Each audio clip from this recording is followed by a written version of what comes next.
UGC ने UGC regulation for promotion of equity in higher education के regulations को notify कर दिया है। रेगुलेशन ये कहते हैं कि अब हायर एजुकेशन में विश्वविद्यालयों में भेदभाव करना गलत होगा, उसके खिलाफ कार्रवाई की जाएगी। और आप जानते हैं क्या हो रहा है?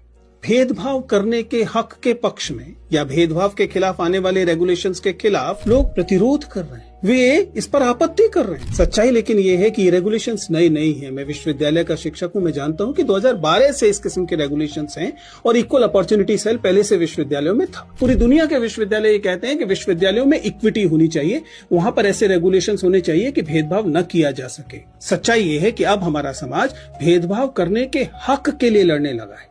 यूजीसी के आंकड़े देखें तो बताते हैं कि यूजीसी खुद कह रहा है कि 118% बढ़े हैं डिस्क्रिमिनेशन की जो शिकायतें हैं वो। इसका मतलब कि डिस्क्रिमिनेशन इन हायर एजुकेशन में होता है। कौन नहीं जानता, हम जानते हैं। आईआईटी की स्टडी से आप पहले से परिचित हैं कि जाति देखकर अंक दिए जाते हैं, मेडिकल कॉलेजेस में जाति देखकर भेदभाव होता है, यूनिवर्सिटीज में जाति देखकर भेदभाव होता है और अन्य पहचानों के आधार पर भी भेदभाव होता है। इसलिए वास्तव में इस देश को समतापूर्ण बनाने के लिए स्वाभाविक है इस बात की जरूरत थी कि रेगुलेशंस आए।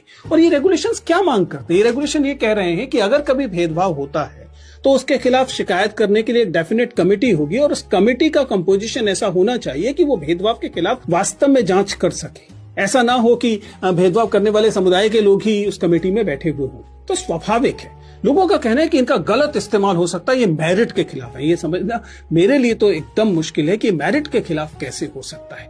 और जहां तक गलत इस्तेमाल की बात है, ध्यान रखिएगा, कोई भी एक्स्ट्रा ऑर्डिनरी लॉ, चाहे वो जेंडर जस्टिस के लिए हो रही हो, चाहे वो दहेज के खिलाफ हो रही हो, चाहे वो दलित उत्पीड़न के खिलाफ हो रही हो, वो एक्स्ट्रा ऑर्डिनरी लॉ होती ही एक्स्ट्रा ऑर्डिनरी इसलिए है क्योंकि अन्यथा जिनके खिलाफ यह भेदभाव हो रहा होता है वे बेहद कमजोर होते हैं। हमारे विश्वविद्यालयों में दलित समुदाय के शिक्षक और विद्यार्थी अभी कमजोर स्थिति में हैं। अगर उन्हें अतिरिक्त ताकत नहीं दी जाएगी तो ये भेदभाव लगातार बढ़ते रहेंगे।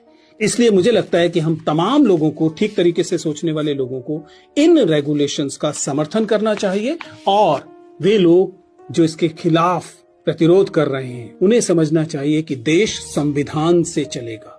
अगर देश संविधान से चलेगा तो भेदभाव जो है वो एक बुरी चीज की तरह ही पहचाना जाएगा, पहचाना जाना चाहिए।